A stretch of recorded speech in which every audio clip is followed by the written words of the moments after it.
asking them through the media. What they would ideally like you to be doing through PR is talking to your own target audiences who matter to your business, and not from a funding perspective, from using your offering perspective. Okay, that is what you need to do through PR. Where use it to soften your target audience, but never to go out with a selling message, irrespective of whether it is VC or your end consumer or whoever it might be. One last thing while I'm on multiple stakeholders on PR, talent PR. Whilst talent is the biggest issue when it comes to new age businesses, all of us are guilty of being extremely lazy while talking to talent. We end up doing all kinds of taking all kinds of silly messages to the target audience and pissing them off completely. My favorite example, once again, of the frivolous kind of stories that we read about talent. Oh, in my company, we have bean bags. Imagine person saying, you have bean bags because you couldn't afford the bloody chair. Okay, and you are making a virtue out of a vice. Or, you know what, my company does not have a leave policy, my company does not have an attendance register, we go to Bangkok for... What nonsense, boss. I'm saying, is that the reason why somebody should come and work with you? People end up sending out these kind of messages through media. Some people go even more horrendous extents. My favorite example is, oh, our company has a spa. One of our own clients once sent out this message in a strange story. I don't want to name the client because they are still our client and I want them to continue to be. So, high-tech company in the NCR region, okay, very well known for what they do, but this is the message that the CEO sends out, okay, founder and CEO. Oh, spas are passé. We have a fish spa. Fish spa. I called up that guy next day and told him, boss, think about this, no? I'm saying, you want somebody to join because you have a fish spa. Shouldn't you be using that actually as the elimination criteria?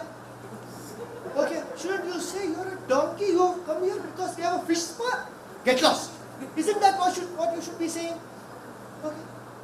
When you have a much worthier thing to say and share, unfortunately people don't see that side and end up shooting themselves by talking about the most frivolous things when it comes to talent. So my advice is, please align your narrative to your value proposition and talk about the good that your offering is going to create for the society at large, and try and woo talent, woo VCs, woo customers through that larger narrative. Only such propositions have succeeded till today, if you really think about it.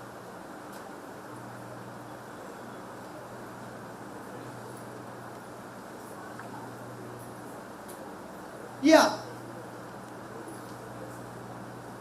So, does PR help in crisis management?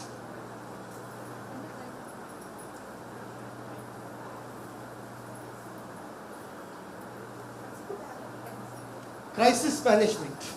You're kidding me. Huh?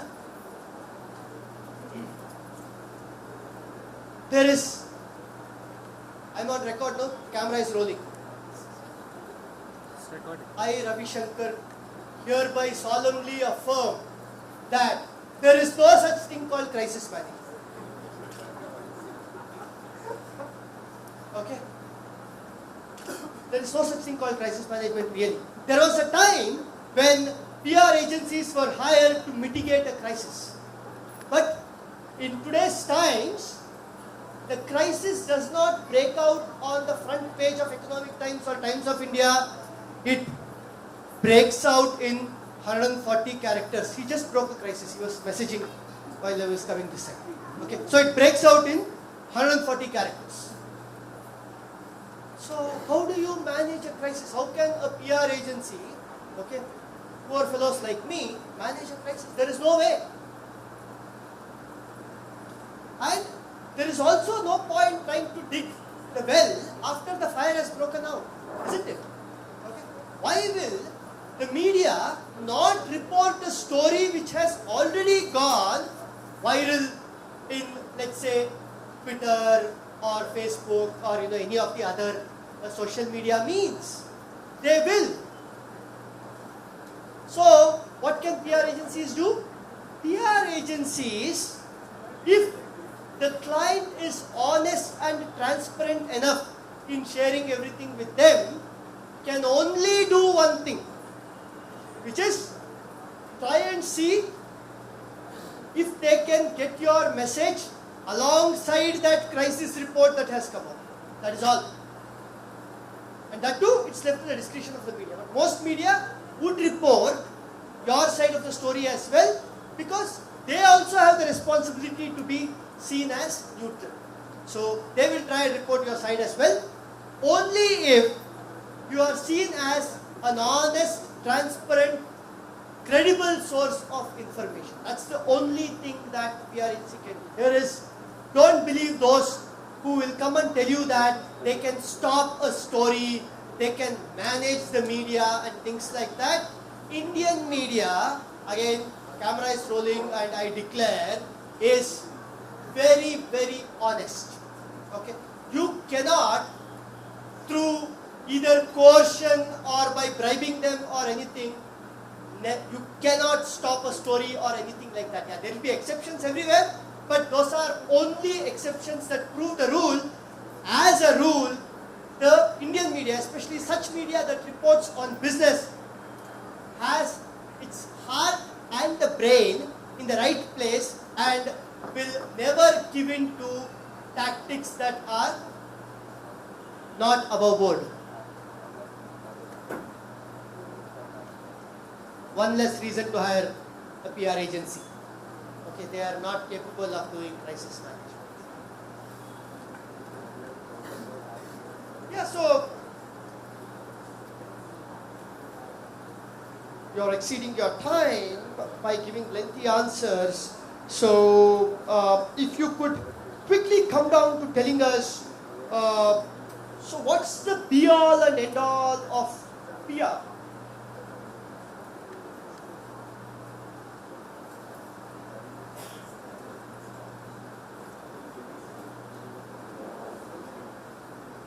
Be all and end all of, what nonsense, be all and end all. But if a question is asked in the truest of spirits, it needs to be answered also in the same spirit. So with that, in that spirit, let me answer this. Be all and end all of not just PR, but of all communication is it relevant? Is it interesting? Okay, if there's only one takeaway that all of you want to have from this seemingly nonsensical chat, it should be that only what is relevant and what is interesting will stick with your target audiences. Therefore, anything that you are sending out, especially through PR, needs to pass the test of, you are taking notes only, no? It is not like you are such copious notes. It's not good. Okay. Yeah. So, yeah, the only thing is it relevant? Is it interesting? That's the only test that you should put any communication that you are sending out through. Yes, there's one more test.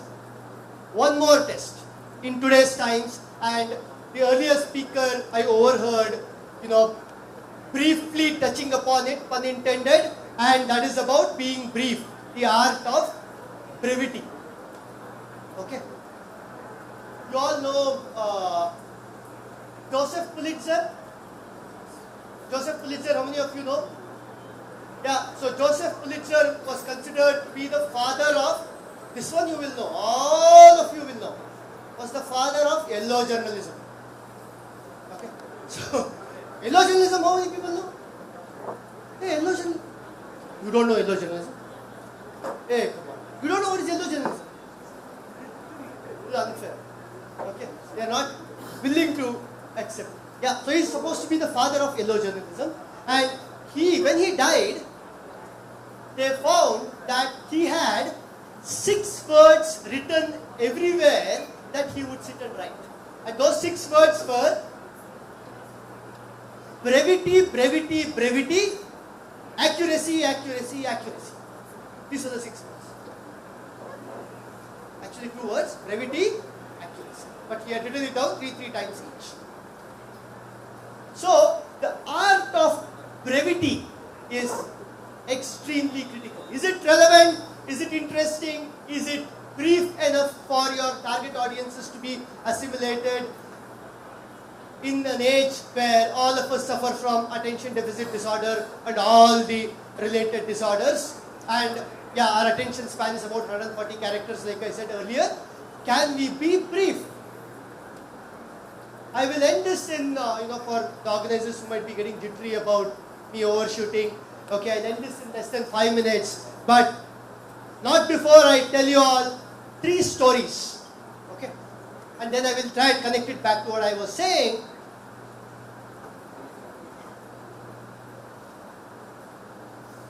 All of you know what a short story is? Okay. There is a classic definition of a short story. Please listen to me very carefully when I describe this, otherwise you will miss the point later.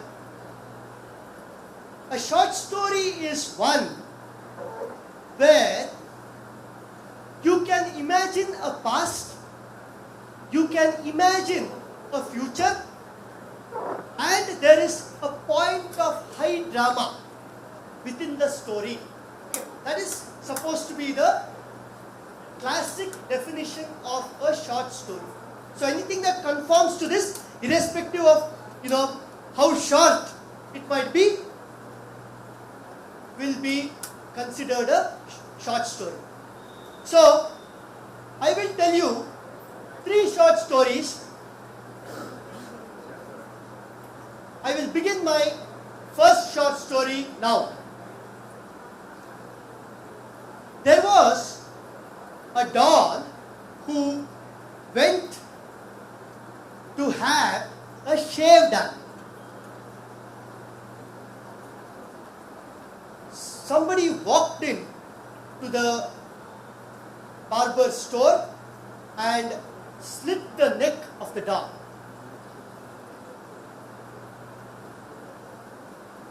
You could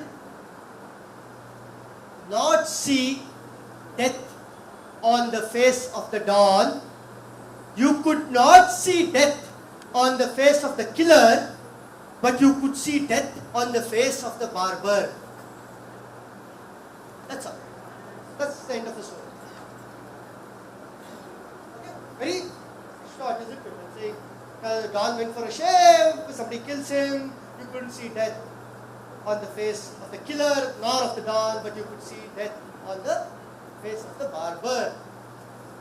Does it fit the description of a short story? Yeah? There is an imaginable past. There is a point of high drama. Murder only, forget high drama. Okay? There is a point of high drama, and there is a future that you can imagine. Why could you see death on the face of the barber and saying what could be his connection?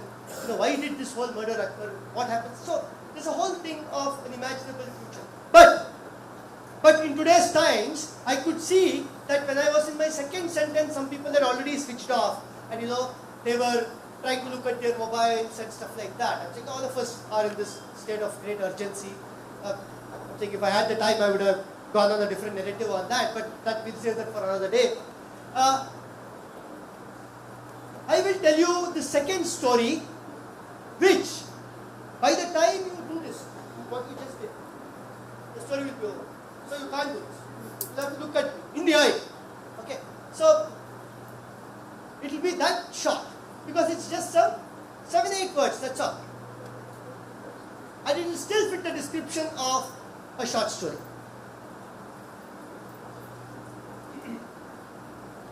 Story will start now. When he woke up, the dinosaur was still alive. That's the story. That's the story. So there is an imaginable past, there's an imaginable future, and the point of high drama was, what the hell? Why did he first of all go to sleep if, it was a scenario where the dinosaur, my goodness, what might have happened there? Okay, and what will happen next? When he woke up, the dinosaur was still alive. What does this mean? Okay, there's an imaginable